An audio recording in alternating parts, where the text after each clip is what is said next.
Hello everyone, welcome to Naira study hub. आप सब कैसे हैं? आई होप कि आप सभी बहुत अच्छे होंगे और अपनी स्टडी को बहुत ही अच्छे से कर रहे होंगे। तो आज आइए फटाफट से आज हम लोग डिस्कस कर लेते हैं, जो क्वेश्चंस आंसर हैं उस पर डिस्कस कर लेते हैं। जो आपका मेथड ग्रामर ट्रांसलेशन मेथड और प्लस आपका डायरेक्ट मेथड, इनके क्वेश्चंस हम लोग डिस्कस करेंगे, ठीक है।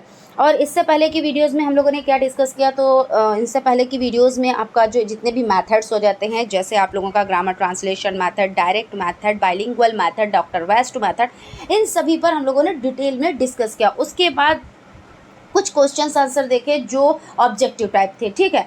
आज हम लोग वेरी शॉर्ट टाइप क्वेश्चंस देखेंगे और इसके बाद भी हम लोग जब तक जितने भी क्वेश्चंस बन सकते हैं वो क्वेश्चंस हम लोग देखेंगे। यानी एग्जामिनर क्या करता है, घुमा घुमा के क्वेश्चन पूछ लेता है ना। तो हम लोग क्या करेंगे, वेरी शॉर्ट क्वेश्चन भी देखेंगे, लॉन्ग क्वेश्चन भी देखेंगे, यानी जितने भी मेथड्स आपके हो जाते हैं उनसे रिलेटेड क्वेश्चंस सभी देखेंगे, सभी को कंप्लीट करेंगे। सो आप लोग वीडियो में लास्ट तक बने रहिएगा, वीडियो को बिल्कुल भी स्किप ना कीजिएगा और अगर सेशन अच्छा लगे तो लाइक भी ज़रूर कीजिएगा। तो चलते हैं हम लोग क्वेश्चन आंसर की तरफ, क्वेश्चंस देख लेते हैं। तो आप लोगों का सबसे पहला हो जाता है, पहले क्वेश्चंस पर जाने से पहले सबसे पहले समझ लेते हैं कि ग्रामर मतलब क्या होता है। तो ग्रामर मतलब होता है व्याकरण। क्या होता है? व्याकरण होता है, ठीक है। और ट्रांसलेशन मतलब क्या होता है? तो ट्रांसलेशन मतलब होता है अनुवाद। क्या होता है? तो अनुवाद हो जाता है। और मेथड मतलब क्या हो जाता है? तो मेथड मतलब हो जाती है विधि। तो यानी ग्रामर ट्रांसलेशन मेथड, इसके क्वेश्चंस आंसर देखेंगे। प्लस आप लोगों का हो जाता है डायरेक्ट मेथड। तो ये क्या होता है? तो ये प्रत्यक्ष विधि होती है। डायरेक्ट मेथड यानी प्रत्यक्ष विधि हो जाती है, ठीक है। तो इनके क्वेश्चंस आंसर देखेंगे और मेथड्स हम लोग डिटेल में डिस्कस कर चुके हैं। तो चलते हैं, सबसे पहले फर्स्ट नंबर का क्वेश्चन देख लेते हैं। क्वेश्चन आपका हो जाता है फर्स्ट नंबर का, what is the unit of grammar translation method. Question ये कह रहा है what is the unit of grammar translation method. Unit मतलब क्या होता है? तो यूनिट मतलब हो जाती है इकाई। क्या हो जाता है? यूनिट मतलब हो जाती है इकाई। ग्रामर ट्रांसलेशन मेथड, तो ग्रामर मतलब क्या होता है? तो व्याकरण होता है। ट्रांसलेशन मतलब क्या होता है? तो अनुवाद होता है। मेथड मतलब क्या होता है? तो विधि होती है। यानी ये क्वेश्चन ये कह रहा है कि ग्रामर ट्रांसलेशन मेथड की इकाई क्या है। तो इकाई जो हो जाती है ग्रामर ट्रांसलेशन मेथड की, वो हो जाती है आपकी वर्ड। क्या हो जाती है? तो आप जो हो जाता है तो वो आपका मेथड जो हो जाता है, यानी ग्रामर ट्रांसलेशन मेथड की टीचिंग यूनिट क्या हो जाती है? तो वर्ड हो जाता है। उसके बाद आपका नेक्स्ट क्वेश्चन आपका हो जाता है, tell more names of grammar translation method. More name यानी कि ग्रामर ट्रांसलेशन मेथड के और नाम बताएं, यानी और इनके और भी कोई नाम है तो बताएं आप। तो बिल्कुल ग्रामर ट्रांसलेशन मेथड के कई नेम हैं जिस पे हम लोग डिस्कस कर चुके हैं और फिर से डिस्कस करने जा रहे हैं। तो अदर नेम कौन कौन से हो जाते हैं? तो अदर नेम देखिए, आपका हो जाता है ओल्डेस्ट मेथड, है ना। ओल्डेस्ट मेथड यानी ओल्ड मतलब पुराना, है ना। क्लासिकल मेथड यानी शास्त्रीय विधि हो जाती है। ट्रेडिशनल यानी पारंपरिक विधि हो जाती है। पॉपुलर यानी बहुत ही फेमस, है ना। तो इस तरह से आपका ये विधियाँ, ये मतलब नाम हो जाते हैं, क्योंकि पूछ लिया जाता है एग्ज़ाम में कि इसके अदर नेम बताएं, है ना। तो जब अदर नेम आपसे पूछेंगे तो आप बता देंगे कि शास्त्रीय विधि होती है, पारंपरिक विधि होती है, लोकप्रिय विधि होती है, ये सभी विधियाँ हो जाती हैं। उसके बाद चलते हैं अगले क्वेश्चन की तरफ। क्वेश्चन आपका हो जाता है what is the target of grammar translation method. तो टारगेट क्या है, यानी क्वेश्चन आप समझे पहले। क्वेश्चन कह रहे हैं कि ग्रामर ट्रांसलेशन मेथड का टारगेट क्या है। यहाँ पे आंसर देख लेते हैं। Target language learn by mother tongue, major focus reading and writing. यानी कहने का मतलब ये हो जाता है कि इसमें क्या है, तो इसमें टारगेट ये है कि language learn by mother tongue major, यानी हिंदी शिक्षा की जननी है। और फोकस रीडिंग एंड राइटिंग, तो फोकस किस पे किया गया है? रीडिंग और राइटिंग पे किया गया है। और मेथड क्या है? Known to unknown. मेथड क्या है? तो जानते हैं जो चीज़ हम, उससे रिलेटेड अनजान चीज़ों को हम जानेंगे, यानी उससे जुड़कर हम चीज़ों को पढ़ेंगे। जैसे बच्चे को आपने A to Z बताया, बच्चे ने वो सीख लिया, अब आपको A फॉर एप्पल बच्चे को बताना है, यानी आपने उसका पहले जो ज्ञात चीज़ें हैं, यानी A उसको ज्ञात है लेकिन A फॉर एप्पल होता है उसको ज्ञात नहीं है, तो A फॉर एप्पल आप उसको ज्ञात कराएंगे, यानी नोन टू अननोन, यानी जो चीज़ वो जान रहा है और उसके बाद जो चीज़ वो नहीं जान रहा है उससे आप क्या करेंगे, तो उससे आप अवगत बच्चे को कराएंगे। तो इस तरह से ये आपकी विधि हो जाती है। नेक्स्ट क्वेश्चन आपका हो जाता है explain the merit of grammar translation method. Explain यानी व्याख्या करें, है ना, एक्सप्लेन मतलब व्याख्या करें, और किसकी, तो merits of grammar translation method. Merit मतलब क्या होता है, तो गुण होते हैं, इसके गुणों को आप बताएं, ये चीज़ क्वेश्चन में कही जा रही है। Explain the merit of grammar translation method, यानी इसके जो गुण हैं उसके बारे में आप हमें बताएं। तो Hindi is the mother of instruction, यानी हिंदी क्या है, शिक्षा की जननी हो जाती है। और useful at the primary stage, ये किसके लिए यूज़फुल है, तो ये प्राइमरी स्टेज के लिए यूज़फुल हो जाती है। नेक्स्ट क्वेश्चन पर चलते हैं। Explain 3 demerits of grammar translation method. तो एक्सप्लेन आपको क्या करना है, demerits of grammar translation method, इस पर आपको एक्सप्लेन करना है। तो इसमें हम लोग देख लेते हैं डीमेरिट्स मतलब क्या होता है, तो होते हैं दोष, जो कि हम लोग देखिए जो हम लोगों ने डिटेल में पढ़ा है उसमें समझा है, मेरिट्स भी जानी है, डीमेरिट्स भी जानी है, और सभी मेथड्स के जितने भी मेथड्स हो जाते हैं सबकी मेरिट्स और डीमेरिट्स जानी है। तो यानी explain 3 demerits of grammar translation method. Unwanted mother, listening, speaking, reading and writing, यानी कहने का मतलब ये हो जाता है कि आपका हो जाता है अनवांटेड मेथड। क्या हो जाता है, अनवांटेड मेथड, यानी अवांछित विधि हो जाती है।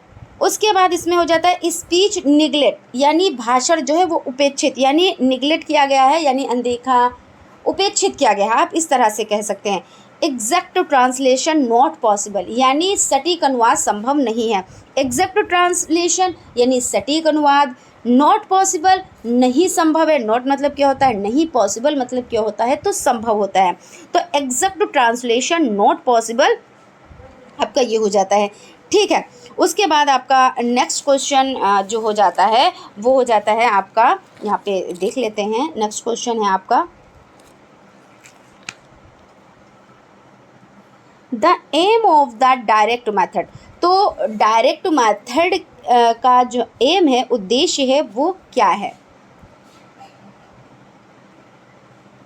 The aim of the direct method, तो इसका उद्देश्य क्या है, तो इंग्लिश टू इंग्लिश, यानी इसका जो उद्देश्य है वो क्या, तो बच्चों को कैसे शिक्षा देनी है, तो इंग्लिश टू इंग्लिश, यानी इस बच्चों को शिक्षा देनी है, एजुकेशन देनी है।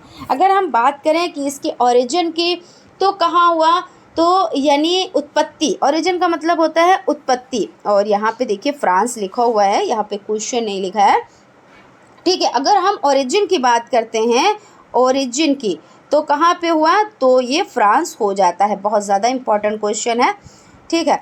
The aim of the direct method, तो इंग्लिश टू इंग्लिश हो जाता है, ये भी हम लोगों ने देख लिया।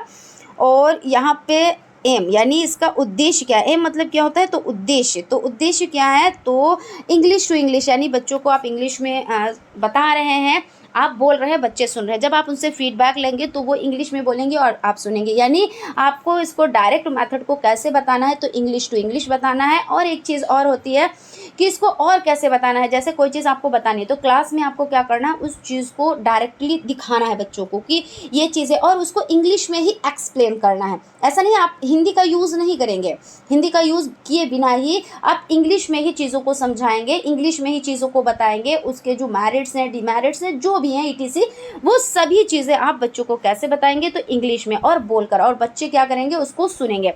तो यानी इन्होंने क्या किया है, इन्होंने बोलने और सुनने पर फोकस किया है, ठीक है। तो the aim of the direct method यानी इंग्लिश टू इंग्लिश, इंग्लिश में ही बात करनी है, हिंदी को बिल्कुल भी यूज़ नहीं करना है। What is the method of direct method, यहाँ पे देखिए क्वेश्चन को, इसको बहुत अच्छे से समझिएगा।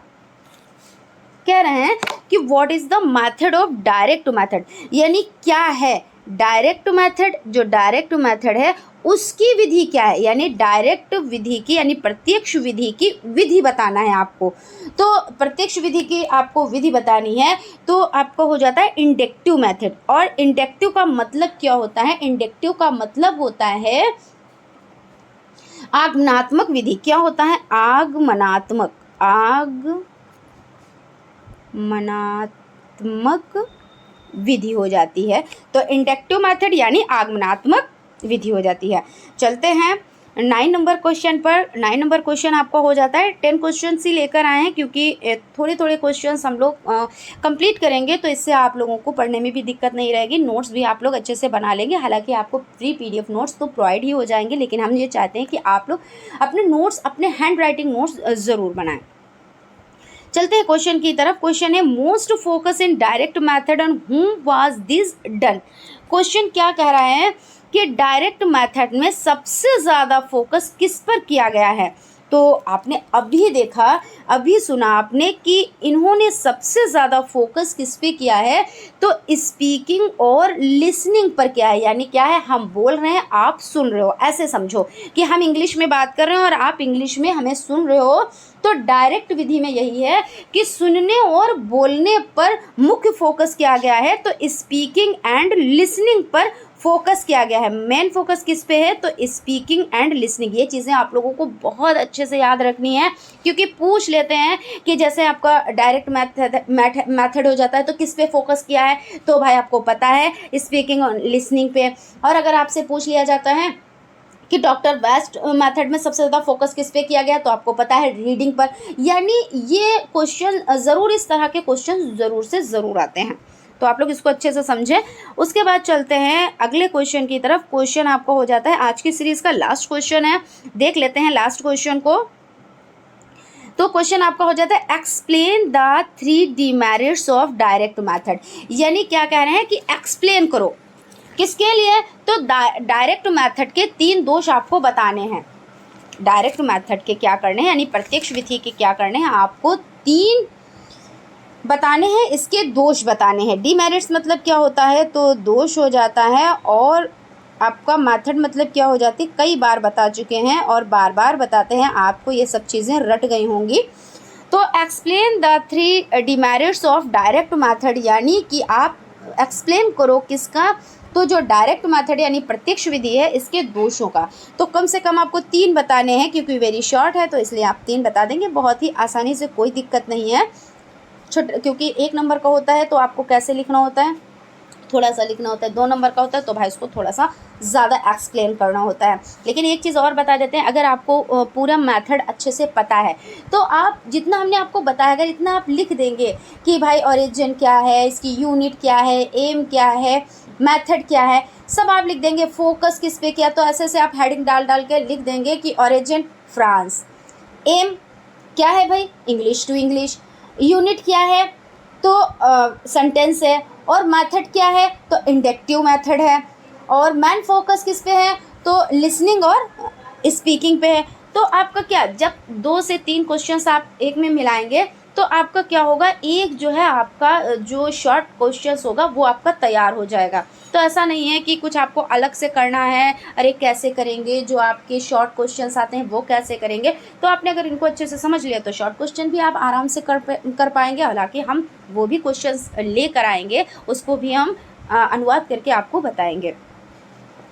तो यहाँ पे हो जाता है reading and writing note on focus, यानी रीडिंग और राइटिंग पे इन्होंने क्या किया है, इन्होंने फोकस नहीं किया है, क्योंकि भाई 4 स्किल होते हैं। तो कौन कौन से हो जाते हैं, तो स्पीकिंग, लिसनिंग, रीडिंग और राइटिंग। कौन कौन से हो जाते हैं, देखिए स्पीकिंग और आपका लिसनिंग और आपका रीडिंग और आपका राइटिंग, ये इतने 4 स्किल हो जाते हैं। इन्होंने क्या किया है, किस पे फोकस किया है, एस और एल पर फोकस किया है। किस पर फोकस किया, ऐसे आप याद रख सकते हैं अच्छे से। इन्होंने एस और एल पर यानी स्पीकिंग और लिसनिंग पर ध्यान दिया है, लेकिन इन्होंने क्या किया है, रीडिंग और राइटिंग पर फोकस नहीं किया है। तो आप ये डिमेरिट्स में लिख सकते हैं। फिर आपका हो जाता है एक्सपेंसिव। एक्सपेंसिव का मतलब क्या होता है, महंगा होता है। तो जब आप कोई चीज़ सामने लाएंगे, जैसे मान लीजिए एप्पल के बारे में बताना है, तो भाई आप एप्पल लेके आएंगे। आप आपने देखा होगा इंग्लिश मीडियम स्कूल में, आपके घर में भी बच्चे जाते होंगे, वहाँ पे क्या होता है यूनिफॉर्म वैसा, अगर किसी दिन बच्चे को क्या मिर्च बनाना है तो मिर्च का यूनिफॉर्म, वो मिर्च वाला यूनिफॉर्म पहन के जाएंगे, शिमला मिर्च बनाना है तो शिमला मिर्च वाला यूनिफॉर्म पहन के जाएंगे, एप्पल के बारे में बताना है तो एप्पल वाला यूनिफॉर्म पहन के जाएंगे। तो ये क्या है भाई, जब यूनिफॉर्म पहन के जाएगा बच्चा तो क्या है, वो कॉस्टली है, पैसा खर्च होता है ना। टीचर कोई चीज़ क्लास में लेके आएगी, कोई चीज़ बताना है उसको, तो क्या है वो जब चीज़ वो लेके आएगी तो वो भाई पैसे से तो मिलती है ना। तो रोज़ हर क्लास में, यानी भाई इंग्लिश मीडियम स्कूल है, वहाँ हर एक चीज़ इंग्लिश में ही बतानी है, हिंदी में कुछ भी नहीं बताना है। तो कुछ तो स्कूल ऐसे अगर हिंदी में बोला जाता है तो क्या पड़ जाती है, फाइन पड़ जाती है कि हिंदी में बात नहीं कर सकते, है ना। तो जब इंग्लिश में ही बताना है और हर एक सब्जेक्ट में यही करना है तो भाई जाहिर सी बात है वो महंगा तो होगा ही। तो यानी ये मेथड कैसा है, तो भाई महंगा है। उसके बाद टाइम टॉकिंग, अब इतनी तैयारी करने के लिए, ये सभी चीज़ों का अरेंजमेंट करने के लिए टाइम तो लगेगा ही। क्यों भाई नहीं लगेगा, जब आप सामान लेंगे, चीज़ें खरीदेंगे, उसका अरेंजमेंट करेंगे, उसमें टाइम लगेगा, प्लस आप बच्चों को समझाएंगे, उसमें टाइम लगेगा। ऐसा तो है नहीं इन्होंने क्या किया, राइटिंग पे फोकस ही नहीं किया है तो हम बच्चों से लिखवाएं। सिर्फ हमको क्या है, हमको बोलना है और बच्चों को सुनना है। तो अगर बच्चों को एक बार में चीज़ें नहीं समझ में आ रही, हम दोबारा एक्सप्लेन करेंगे, दोबारा समझ में नहीं आ रहा फिर एक्सप्लेन करेंगे, क्योंकि बच्चों से हम ये तो नहीं कह सकते कि अब तुम्हारी समझ में नहीं आएगा बैठ जाओ, अब हम नहीं बताएंगे, ऐसा तो है नहीं। जितनी बार जब तक बच्चे को समझ में नहीं आएगा तब तक आपको समझाना रहेगा, यानी इसमें भाई टाइम लगेगा। कहाँ से स्टार्टिंग होगी टाइम लगने की, चीज़ों को कलेक्ट करने से लगा के और बच्चों को समझाने तक आपको टाइम देना ही देना है, तो उसमें टाइम लगेगा। और बच्चे भी जब सीखेंगे तो उनको भी टाइम लगेगा, क्योंकि उन्होंने कोई नोट्स वगैरह तो बनाए नहीं, क्योंकि इन्होंने राइटिंग पे तो ध्यान दिया ही नहीं। और जब राइटिंग पे ध्यान दिया ही नहीं, इसको निगलेक्ट किया है तो यानी आप ही को बच्चे को क्या करना है, आप ही को बच्चे को समझाना है। तो इस तरह से आपका हो जाता है, यानी आपकी ये 10 क्वेश्चंस कंप्लीट हो जाते हैं। जितने आपके मेथड्स हो जाते हैं उन पर हम सभी मेथड्स पर इसी तरह के क्वेश्चंस लाते रहेंगे। और जब आपके ये क्वेश्चंस कंप्लीट हो जाएंगे उसके बाद हम लोग किस चीज़ पर डिस्कस करेंगे, तो आपकी जो ग्रामर हो जाती है उस पर डिस्कस करेंगे। तो आप लोग अगर चैनल पर नए हैं तो चैनल को सब्सक्राइब ज़रूर करें, बेल आइकन को भी प्रेस कर लें, और अगर चीज़ अच्छी लगे तो लाइक भी ज़रूर कीजिएगा, क्योंकि एक लाइक हमें बहुत ज़्यादा मोटिवेट करता है। तो फ्रेंड्स, आप लोगों से हम अगली क्लास में मिलते हैं, तब तक आप लोग अपना ख्याल रखें, स्टडी को कंटिन्यू करें और प्लस आप लोग नोट्स भी बनाते हुए चलें। Thank you.